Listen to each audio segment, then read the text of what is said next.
Bonsoir à tous, bienvenue dans cette édition de fin de journée de votre journal. 31 jours pour arrêter de fumer, c'est le défi que propose le Mois sans tabac, une campagne nationale fixée en novembre et qui a donc commencé en début de semaine. TV Vendée a décidé de se joindre à la cause en vous proposant quelques petits coups de pouce, des pistes d'accompagnement pour ne plus fumer. Premier épisode ce soir avec les effets de la luxoponcture. Alexia Janet. Bonjour. Bonjour. Avancez. Merci. Bien décidée à arrêter le tabac, Vicky s'est donné rendez-vous aujourd'hui avec Adeline Granger qui pratique de la luxoponcture. Ça va bien se passer ? C'est comme de l'acupuncture sauf qu'à la place des aiguilles, ce stylet à lumière infrarouge. Ici, Adeline Granger l'utilise sur des points bien précis de la tête aux orteils. L'idée est de sécréter de la dopamine, l'hormone du plaisir, et ainsi combler le manque provoqué par la nicotine lorsque l'on s'arrête de fumer. C'est la nicotine qui vient se loger, qui passe dans le sang et qui se loge dans des neurorécepteurs qu'on a dans le cerveau et qui augmente en fait artificiellement les hormones de bien-être. Et dès qu'on ne fume plus, le taux chute très très bas et c'est là qu'en fait on est en manque. Donc nous, avec la luxo, on vient stimuler les hormones de bien-être pour éviter ce manque et que le passage d'arrêter la nicotine à devenir non-fumeur se passe sereinement en fait. Voilà 2 semaines que Vicky n'a pas touché à une seule cigarette. J'ai jeté le paquet, symboliquement j'ai vraiment bien regardé, j'ai même brûlé. Cette fumeuse quotidienne en est déjà à sa 6e séance, l'avant-dernière de sa cure, et les effets se font déjà ressentir. Je me sens plus reposée, je retrouve mon souffle, je me sens plus détendue, malgré tout. Par contre, je n'ai pas encore retrouvé ma voix, le souffle est revenu, mais il m'arrive encore de tousser. Je pense qu'au niveau des poumons, il va falloir un petit peu de temps. Ma peau n'est pas encore redevenue nette comme elle était, mais... Et puis au niveau du goût, de l'odeur, et puis même moi, de l'odeur sur moi, du tabac qui a disparu, c'est nettement plus agréable. Et c'est motivant pour continuer. Mais pour cette professionnelle, ces séances seules ne suffisent pas. Pour que ça fonctionne, un critère essentiel, la motivation. Moi, je conseille 7 séances, une cure. On va se voir tous les jours pendant 3 à 5 fois par semaine. Et ensuite, je les revois 8 jours, voire 15 jours, voire 1 mois après. Le suivi important, c'est ce qui leur permet aussi de tenir parce qu'on se voit dès le lendemain. Donc, il y a cette petite motivation qui est rassurante pour le fumeur. Comptez tout de même en moyenne 250 € pour les 7 séances de luxoponcture. Un investissement à long terme si jamais vous arrêtez de fumer définitivement. Un mouvement social a eu lieu aujourd'hui sur les sites vendéens. Arrivée Maître Coq, une grève à l'appel de l'intersyndicale CFDT, CGT et CFTC. Les salariés de Saint-Fulgent et Sarambocage, Saint-Hermine et Chavagne-en-Paillé demandent une revalorisation de leur salaire proportionnelle à celle du SMIC. Dans un communiqué, la direction de son côté explique attendre d'avoir de la visibilité sur l'inflation pour pouvoir répercuter ces hausses. Nous y reviendrons dans les prochains journaux. La décision était déjà actée. Il n'en manquait plus que l'officialisation. Les enfants de l'élémentaire devront bien retourner en classe lundi prochain masqués. La Vendée, comme 38 autres départements du territoire, est repassée en vigilance jaune, conséquence d'un taux d'incidence supérieur aux fameux 50 cas pour 100 000 habitants. Ils rejoignent les 22 autres qui n'ont pas encore eu l'opportunité de le retirer, ce masque. Dans les Pays de la Loire, tous les départements sont concernés, excepté la Mayenne. Entreprise à présent, avec le lancement lundi prochain des Trophées Avenir, une 11e édition qui devrait retrouver un calendrier normal après 2 années particulièrement mouvementées.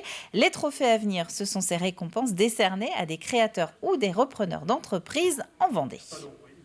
Ce sont des créateurs ou repreneurs d'entreprises à N-1 qui s'inscrivent sur ce dispositif et qui met en valeur leur parcours, leur histoire de vie de créateurs. On n'est pas sur l'étude d'un business plan, on est plus sur l'étude de leur envie, de leur détermination, de leur dynamique qu'ils ont mis justement au service de leur projet.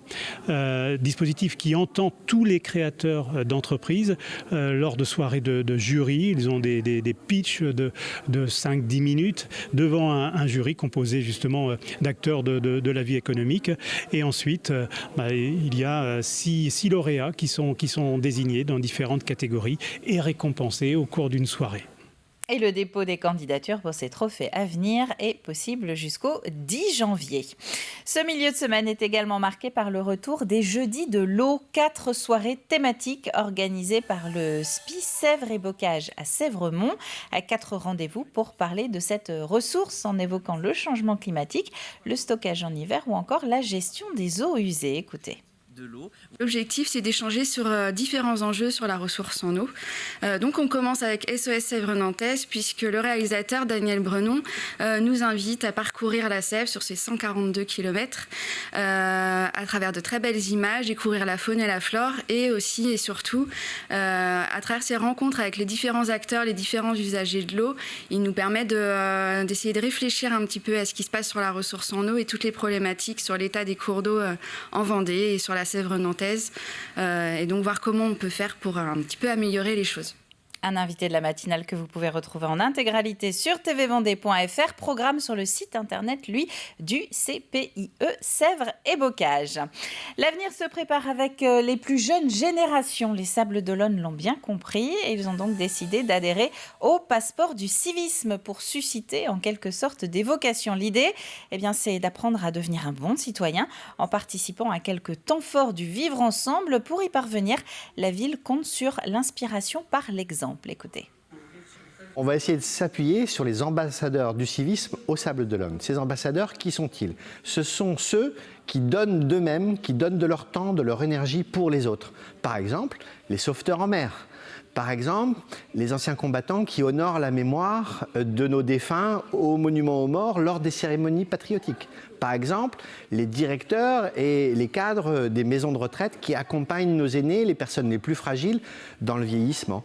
Et donc, ce sont ces personnes-là qui seront des témoins et des transmetteurs d'engagement personnel auprès des plus jeunes. Une initiative qui existe déjà à Talmont-Saint-Hilaire depuis 2015. 70 communes du département y ont depuis adhéré. Elle sera proposée à l'ensemble des CM2 des Sables d'Olonne à partir de l'année prochaine.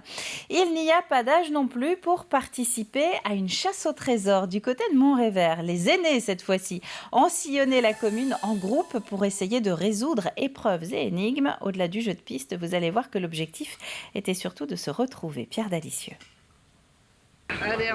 Opération chasse au trésor pour ces retraités de Mormaison. À l'aide d'une tablette, plusieurs équipes vont devoir résoudre des énigmes pas toujours simples. Mort aux brigands vendéens. Validé. Alors on valide. Eh ben non. C'était pas ça. Désolé, la réponse était B. Et des épreuves de rapidité comme ce puzzle à résoudre en un temps donné. Là aussi, pas facile de recoller les morceaux. On n'est pas très doués. Notre problème, c'est qu'on a... Les puzzles, c'est pas notre fort. C'est plus de notre âge, disons, voilà. Mais peu importe, l'objectif aujourd'hui, passer un bon moment. Et visiblement, cela a l'air d'être le cas. Oui, on passe un bon moment, un bon après-midi. Et puis c'est super. C'est bien, c'est très bien. C'est très bien, très bien. Puis avec une bonne météo, oui. Oui, bien. Après les confinements et les restrictions, place au grand air et aux rencontres le temps d'une bonne balade. Des éléments importants pour rester en forme. Et c'était là tout l'objectif. Effectivement, de pouvoir renouer un lien social qui a été interrompu malheureusement à cause du Covid-19 et de valoriser un petit peu l'activité physique en les faisant réaliser un jeu de piste. Et valoriser également leurs connaissances puisque ce jeu de piste est basé sur la commune où les gens habitent. Presque 2 km parcourus, une belle performance pour ce public qui ne demandait que ça, passer un bon moment ensemble.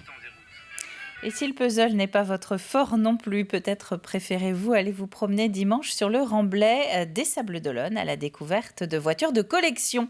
Après quasiment 2 ans de suspension de son activité, l'association Sable Rétro Sport et Collection reprend du service. Je suis un, entre guillemets, vieux passionné, vu mon âge, n'est-ce pas ? Ça fait 40 ans que je suis dans l'automobile ancienne. J'ai toujours eu une grande passion pour la marque anglaise Triumph, les voitures anglaises en général, si possible cabriolet. Donc là, il s'agit d'une TR3 petite bouche 1955 avec un moteur 2 litres.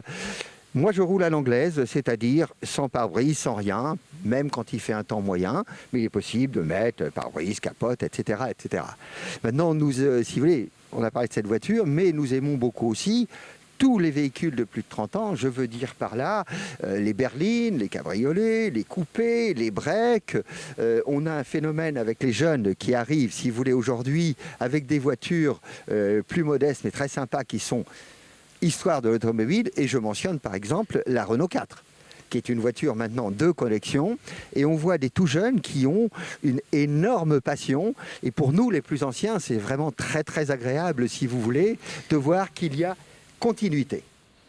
Une Vendée en direct à retrouver en intégralité là aussi sur tvvendée.fr. Un mot de basket pour terminer. Le RVBC file en 32e de finale d'Eurocup grâce à leur victoire 69-72 face à Charleville-Mézières. Les filles de La Roche donc caracolent en tête après leur 4e victoire en autant de matchs.